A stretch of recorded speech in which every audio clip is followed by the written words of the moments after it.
model car fans, welcome to the Muscle Car Modeler. My name is Ral, and this week I'm going to feature my finished build here of a 1971 Olds 442. This is a restoration that I kind of teased about early on my channel, and it's one of my favorites, although it wasn't my favorite version of this particular car, but I really like the 71 Olds 442s. And this one's a old annual Johan kit.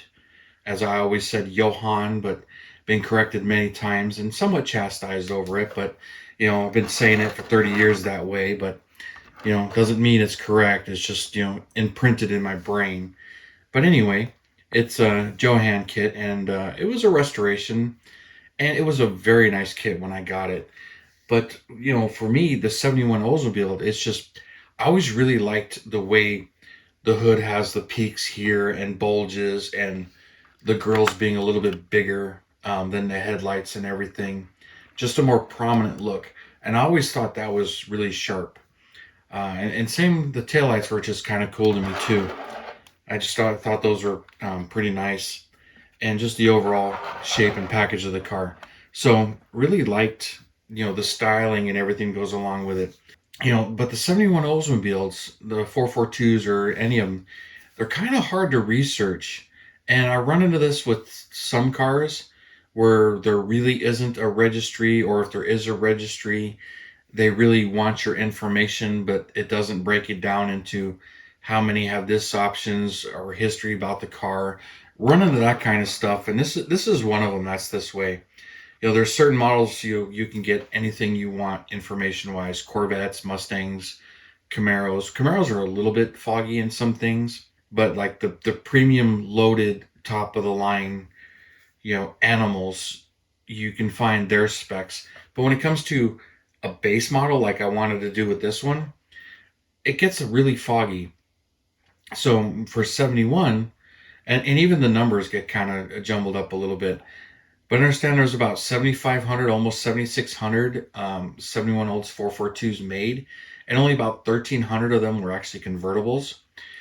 And the rest of them were the hardtop sport coupe. But for 71, they dropped the pillared sport coupe with the hardtop post right here. That was available in 70 and older models, but 71, the sales had kept dwindling down on that particular body. And so for 71, they dropped it. So there are no pillared hardtops for 71. 70 there were, but it was dropped.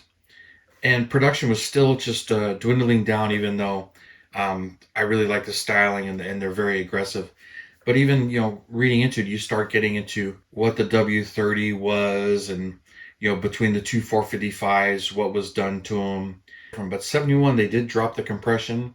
I understand it went to like 8.5 from 10.5. It didn't really affect the power that much, but they also went to the net rating. So the base 455 was rated at like 270 horsepower and 370 foot-pounds of torque. And the W30 was rated at 300 horsepower and 410 foot-pounds of torque. Oh, and I forgot to mention the W30 had an aluminum intake. And the regular one had an iron intake. And, just some tweaks and stuff like that. And, I'm not a full-on authority on these, especially the Oldsmobiles. I love them and their styling and everything, but when it comes to the actual specs, that's where it gets kind of foggy. And this one being that was such a nice example to restore, that it was an easy restore. If you saw my channel and me building it, one layer of paint stripped off super easy. Thing came apart. It wasn't over glued. Just very nice. And of course it came out very nice, but I had this hood, and I've, all the rest of mine, like, I think I've got 4 other Johans built, and just about all of them are 70s or resin, and none of them were as nice as this one to start with. Some of them I just had bodies, and that was about it, bodies and interiors. But they all pretty much started out as 70s, and they got chassis upgrades, engine upgrades. So even though they're Johan bodies and interiors, the chassis isn't. But this one had everything, and it was a very nice example to start from. I decided to keep it as much Johan as possible, and it was really easy with this kit. So I'm like, all right, I'll enjoy it.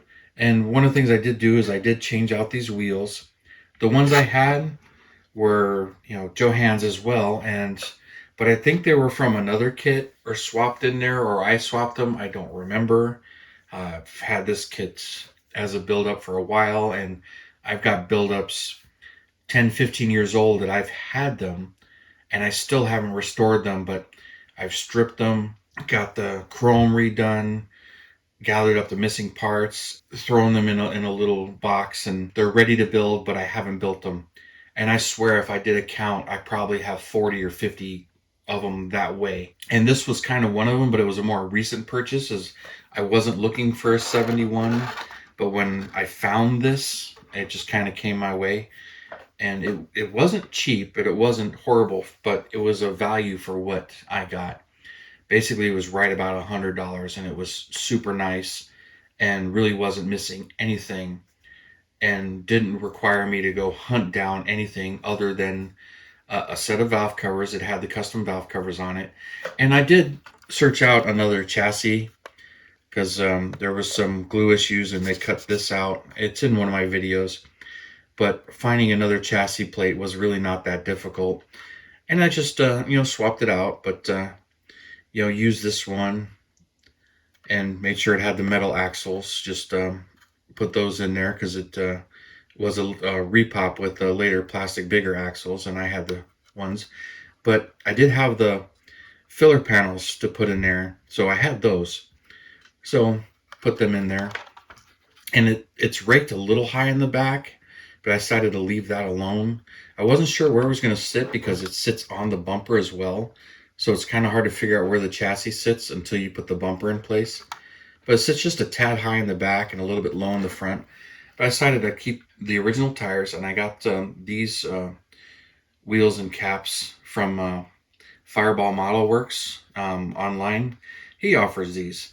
And I saw them, and I'm like, you know what? I got to get these. I kind of want to do a base model. I'm enjoying doing a base model. So since I got the steel wheels, I decided not to put wheel opening moldings on it, even though I couldn't confirm if 442 came with wheel opening moldings or if that was an option.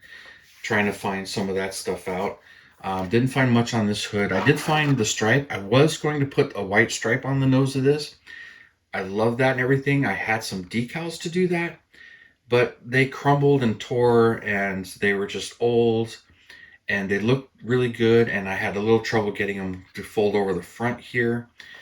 And then I was like, I was going to do it in paint, but this paint job came out so nice that I'm like, I don't know if I'm going to do it in paint. And I just kind of decided, you know what, I'm going to keep it, since I'm going with the dog dish caps here, the poverty caps, I'll just leave the stripe off, leave the wheel opening moldings off, and paint it.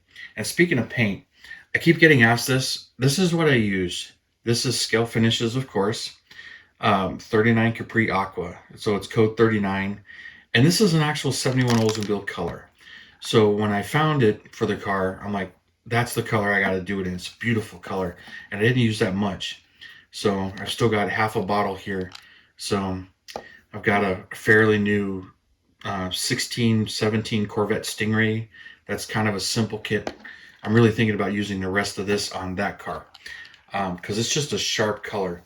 And I love how it is on this car, going with the beige buckskin interior on it. And I enjoyed building the interior. I didn't really do any crazy detailing to it, just painted it up nice, and hit it with the Motolo pen and just some of the wood grain, and got the shifter in there that was broken and redid that. And just a lot of detail painting. Bumpers are redone, taillights, and the emblems, just a few of the emblems here. Those were Fred Cady decals that I had in my pile for a long time. Those were in great shape, and got a bunch of those. And then this Oldsmobile is also from one of his decal sheets, but just a whole bunch of decals I had left.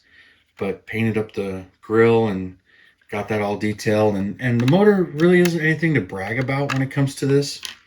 But there's the motor, and then the valve covers I added to them because I had the chrome ones in there. But just left it all alone, did it in the Olds engine blue and the battery and everything, and just pretty much left it how Johan built it. So it's pretty faithful to that. Don't have an upper radiator hose. I'm not sure the kit had it. I think it may have, but I don't have the instructions for it. And I didn't have it, and I wasn't too worried about putting it in there or adding it. I thought about adding the hoses, but I decided to leave this one alone. And I had also gotten commented about having a rear sway bar, which the real car would have, but it wasn't provided by Johan, so I just left it alone. But same thing, put all the chassis in there, manual trans, just how the kit was issued, and really enjoyed building it. So other than adding the wheels and the poverty caps, and even leaving this hood on there, which I hadn't done before, all of my other ones have the performance hood, the W30, the W25 hood, W30, which is pretty standard on the W30 package, which is the ones I really love with the stripes and everything and that hood. But I built this one, enjoyed restoring it and doing it for you guys, and she came out beautiful. And it was really a restoration that was not a whole lot of effort. So that's really cool. Now, what's going to get interesting too is, the Revell kit's coming out. And for those of you who know, some do, some don't. I actually got my hands on one. So I'm like, cool. So I got one. And I'll be opening this up pretty soon and comparing it.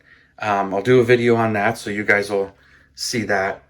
And I'm going to have some fun building that. And this is how I really like the car. So I had to get this. I've got the other 72 convertibles. There were 3 different box versions of that. So I'm going to do a kit comparison of this kit, of course, and I'll build it, and we'll get into all of that. And so this is probably going to happen pretty soon because I'm pretty excited about this kit. And I don't have any connections from Revell or anything like that, or a sponsorship. I just have an account kind of with Mega Hobby. I like to pre-order some of the kits. But this year they didn't do pre-orders. It was basically send us put in your email address, and when the kit ends up in their shelf, they'll send you an email. I got an email and I literally ordered it that day. So got it a few days later. So pretty excited about that too. I'll do the comparison with those and some other parts. And in case you're wondering, I do have a missing link resin hardtop body that he had offered also. So I'll pull that out and compare that in my comparison as well. So that video will be coming around the corner here fairly soon. So a little sneak peek of you Oldsmobile fans that want to know. But this thing is done. Really happy with the way it is. And I really got to gather all my Oldsmobiles together and put them all on one shelf because they're kind of all over the place. But that's how my collection is, with a few hundred built kits and a whole bunch of unbuilt ones, but they're packed away. So I really have to dig out the other Oldsmobile kits and then do a little bit of homework on them and the differences between the 3 convertibles and the hardtop kit. But anyway, that's just some things for you guys to look forward to. So thank you for watching and subscribing and tuning in. I do really appreciate it. And leave those comments. I really like those comments and everything, especially if you like these restorations like this, because I really enjoy them, and there's not hardly anybody on YouTube doing stuff like this. Stay tuned, and I'll see you guys next Saturday.